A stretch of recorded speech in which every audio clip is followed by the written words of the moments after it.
পছন্দের কত কিছুই ছেড়ে দিয়েছি।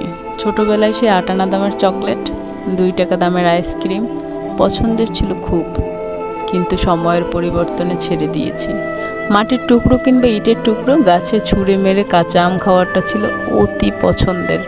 এখন ফ্রিজে থাকতে থাকতে পচে যায়, কিন্তু খাওয়া হয় না, ছেড়ে দিয়েছি। পছন্দের আরও কত কিছু ছেড়ে দিয়েছি। ওই যে বেসুরো গলায় গান গাওয়া, তাও ছেড়ে দিয়েছি। পছন্দ জায়গায় ঘুরতে যাওয়াও ছেড়ে দিয়েছি। পছন্দের অনেক কিছু ছেড়ে আসা মানুষ আমি।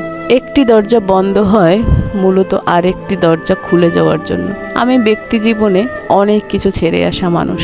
আমি দেখেছি ছেড়ে এলে বরং ভালোই থাকা যায়। কোনো কিছু তোমার জন্য আল্লাহ কঠিন করে দিয়েছে মানে কোনো একদিকে সহজ কোনো পথ আল্লাহ তোমার জন্য খোলা রেখেছেন। আলহামদুলিল্লাহ।